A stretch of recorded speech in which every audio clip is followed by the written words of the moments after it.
Hello everyone, and welcome to my kitchen. This is a very strange way of doing this, but I thought it was important that we got a lot of the information out to you that you would have had we been in school. So this video is on student finance, and hopefully it will give you some clarity on a really important issue. Unquestionably, there's been a lot of headlines over the last sort of 5-10 years on student finance. And that's made it really hard to get to the bottom of actually what is the truth about it. And I would advise to not really look at too many of the headlines and just focus on what the facts are with the issue, because a lot of this stuff can be quite misleading. So I generally see myself as quite a trustworthy chap, but obviously the actual guru on anything finance based in our country is Martin Lewis, the money saving expert.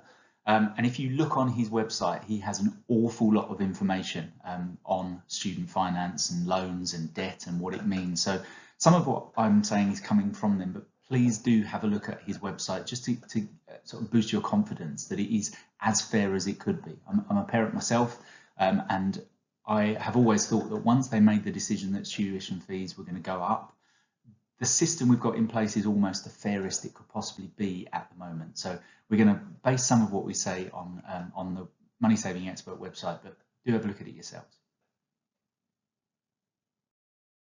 The key thing to say here before we go any further is the point of this is definitely not to make everyone go to university. It's just to make everyone see that university is a possibility for everyone. It's whatever is the best thing for an individual student is the most appropriate for them, and hopefully we can just lay it out in a way that makes it easier for students and for parents. Now, I know you're not going to be able to click on those links, but there are a lot of links out there. I think Money Saving Expert, UCAS, Save the Student, there's a whole wealth of information out there that will help. I don't want everyone to go, I just want everyone to realise that it's a possibility for them. Right, enough waffle. So the cost of university is split into two different areas. We've got the tuition fees and the living costs. So we'll focus on tuition fees first. So tuition fees are currently £9,250 a year. That is pretty much the same for every university. When the fees were put up, universities did have the opportunity to vary their fees with a view to creating some kind of market effect, but it hasn't really happened. I don't think universities see that dropping their fees actually makes them look like they're as good a university as ones that are keeping it at 9,250. So there are ways that universities are giving money back to students and effectively dropping the fees, but that's through bursaries, and we'll look at that later on. So the key thing with this is the money doesn't, you don't have to have it up front. You don't have to have £9,000 knocking around in your bank account to be able to go. It covers both full and part-time courses. So if you want to do a part-time degree and perhaps do it over a longer period of time and work at the same point, you'll still have the tuition fees covered. It's non-means tested. That's really important. So regardless of your family income, your household income, you are guaranteed £9,250. That isn't true of the maintenance loan. And really important for parents, I think, the money goes direct to the university. There's some concern that students are going to have, even for a short period of time, over £9,000 in their bank account that they could accidentally spend on something else, but that isn't the case. This bit goes straight to the university and never touches the student's bank account. So that's the tuition fee side of stuff. Very simple, everyone gets it, and it gets paid directly to the universities. The living costs is where there's differences between students. So the living cost side of stuff, generally referred to as the maintenance loan, is the bit that will differ between students, but it's important to recognise that every single student can apply for a maintenance loan regardless of their financial background, and this is paid direct to the students. So the students will have this in instalments at the start of each term, and it will be up to them to manage how that money is spent. Now, it's means tested, and we'll look at some figures on that in a minute. So household income will have an impact on how much money each student gets. You get more money if you are studying in London, obviously because the standard of living is a bit higher, and if you are living at home and commuting to university, you get slightly less. This does require families to share financial information with the government, with Student Finance England, but it's via a secure gov.uk site, so it's all absolutely fine, but this will need to be done in advance of the student going. One thing that I do, having said that, I think the fees are as fair as they can be. The maintenance grants have gone. 4 years ago, the Conservative parties said that they didn't want to have maintenance grants anymore, and I do think this is unfair. I do think this may have had an impact on some students going to university. Everything is now paid back, and grants don't exist, which I think is a shame for some students, but it's just my opinion. So you can find all of this information online. I've just tried to pick out some of the key bits to help you. What there is a sliding scale dependent on household income, which shows how much money the student will get. So not to talk through it all, but you can see if there's a family household income of below £25,000, the loan that a student will get for someone living outside of London is £9,203. If they're in London, it's just over 12,000 because the standard of living is higher. And if they're living at home, it's just under £8,000. There are more categories than this. Every £5,000, there's a new category, but I haven't put them all on there. But you can see the minimum loan. So for families with a combined income of over £70,000, the loan that a student would get there outside of London is £4,289 currently. If you're in London, just under 6,000, and it's less if you're living at home. So you will be able to work out exactly what student loan your son or daughter will be able to get next year by using these figures. One of the things that I think is important to recognise here that is a bit unfair, and as a dad of 3, this is something that's definitely going to affect me in the future, is they don't take into consideration how many children you've got. So if you've got two kids at university at the same time, obviously your own finances are being spread further, but they don't take that into consideration. So they just take the overall family income, household income, and give you a student loan dependent on that. There are also things for students, differences for students who are estranged from home, but the information there is online. Hopefully this will just give you a guide. So basically your loan will be somewhere between outside London, 9,200 and 4,200. So the maintenance loan, the large percentage of the maintenance loan is going to go on accommodation fees on university halls. I've just noticed the sun's coming out, so I'm getting a big glare on my head. That's awkward. But this very much depends on where you go. So if you've got that minimum loan, so if the household income is below 70,000 and you're getting a loan of 4,200, there's a chance that that's all going to go on your university halls. So it's when you're looking at universities, you need to take that into consideration. I think the shortfall between maintenance loans and the accommodation costs, they're expecting parents or the students to do that. This is why increasingly students are working all the way through their time at university. And obviously we haven't even factored in actual living costs, so food, books, I'm going to say socialising in there as well. So the loan now doesn't cover everything, and that is the one area that I can't pretend is easy. So the tuition fees are covered, basically the accommodation is covered, but the living costs is likely to be something that you would have to find yourselves or for the student to find through working.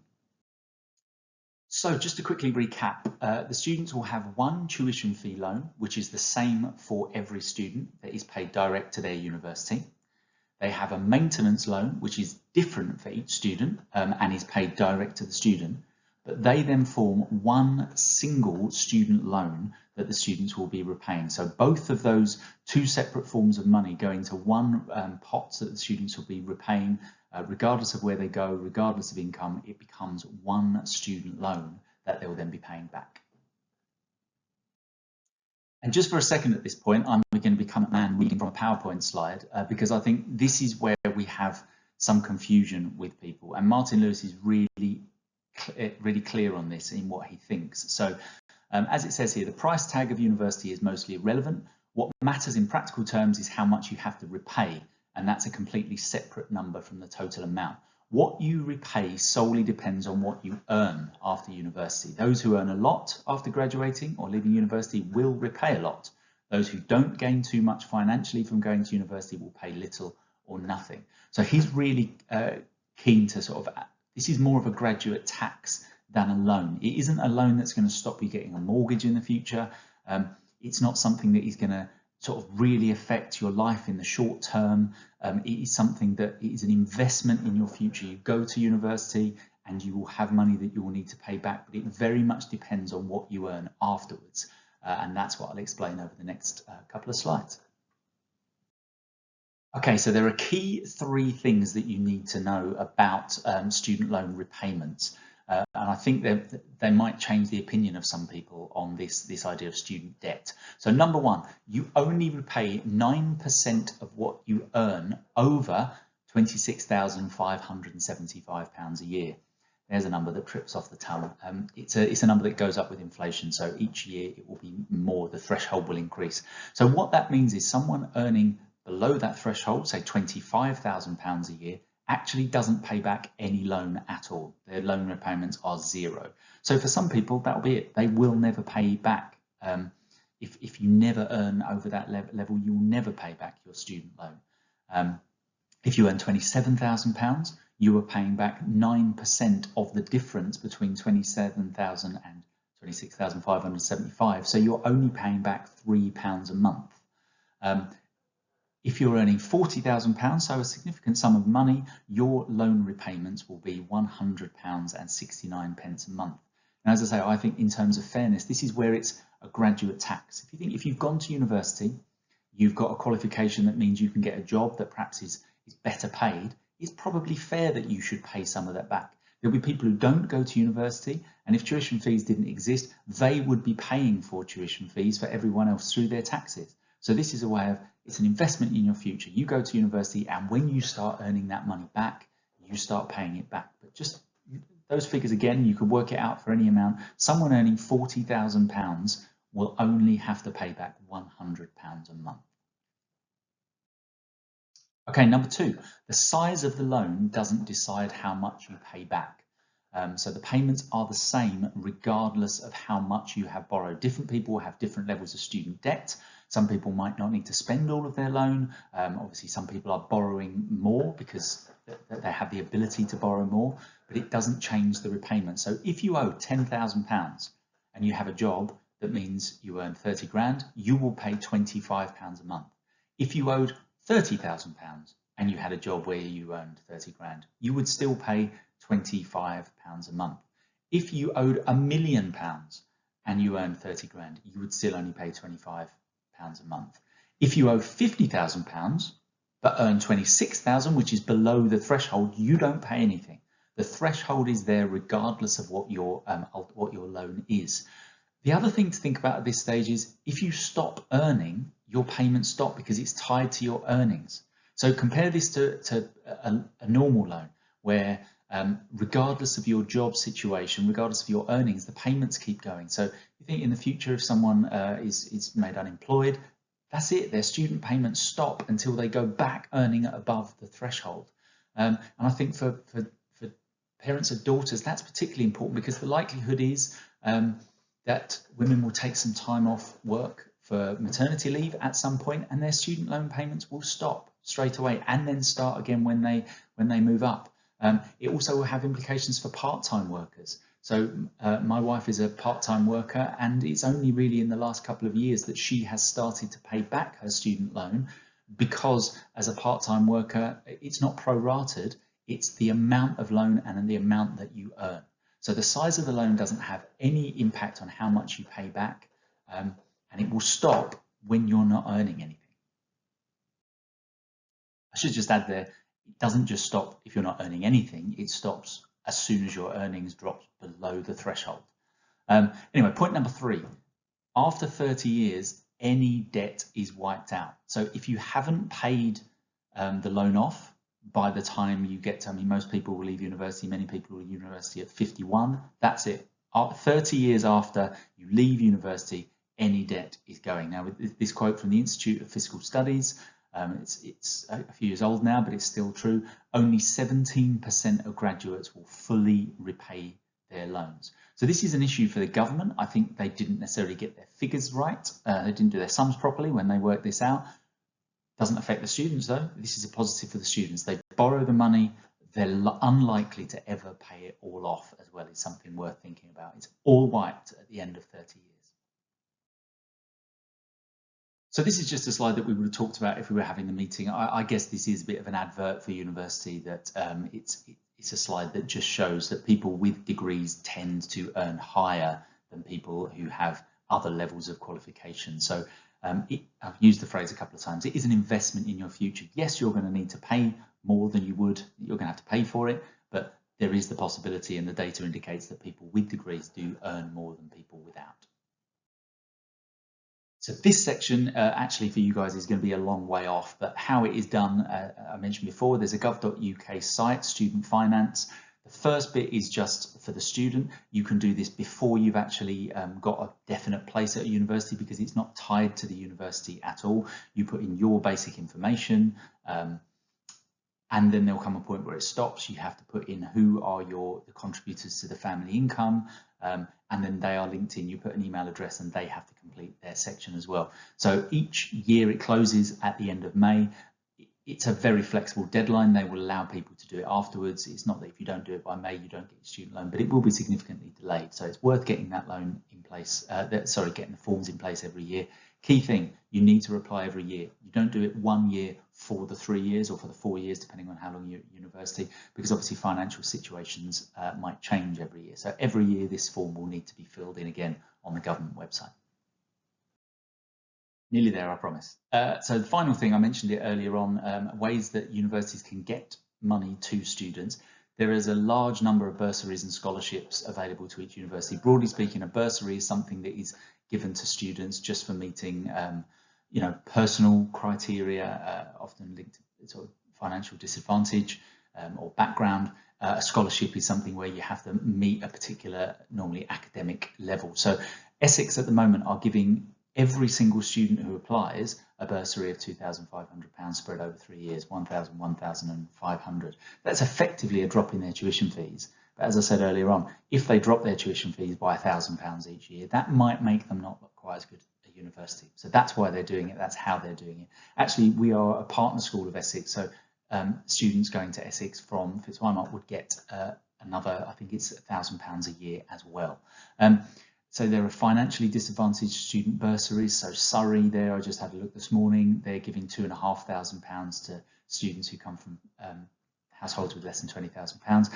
And then there are academic ones, a whole range of student scholarships. So Portsmouth was one that I looked at. They give quite a lot of unconditional offers. There is, I'll talk about it on the UCAS one, but unconditional offers often can make students just put their feet up and not try so hard. So they give a financial incentive to stop that happening.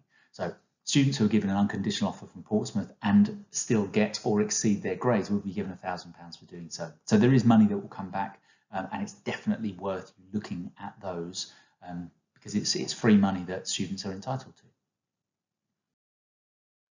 So final bits. I was going to call this a whistle-stop tour, but you've sat through and watched it. I'm not sure if it will feel like a whistle-stop tour to you, but key bits. These student loans are not going to be factored into credit ratings. It doesn't go down as money that is owed in the same way as credit card debt or even a mortgage.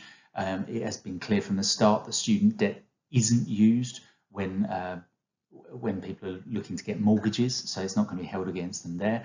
If you decide to move overseas, you are still liable to pay your student loans. I mean, to what extent they chase people, I'm not entirely sure, but it is clear in the literature that if you move to Australia and you're earning there, you still need to be making arrangements with Student Finance England to pay your loans back. And as we said, the repayments are based on earnings, not how much you borrow. If your student loan debt, if you come out with is £50,000, yes, that is a scary amount. But if you earn £40,000 a year for that, for the next 30 years, you're only going to be paying back £100 a month and will never pay the debt off. So that's where this term graduate tax comes from. And as I mentioned, Martin Lewis is keen to push that.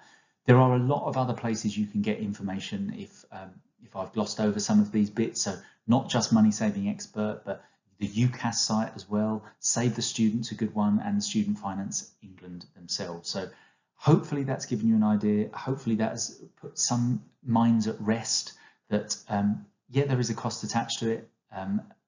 For any student, the idea at age 18 that you're going to be doing something that is likely to give you £50,000 worth of debt is a scary thing, but ultimately the way that it is paid back is as fair as it could possibly be.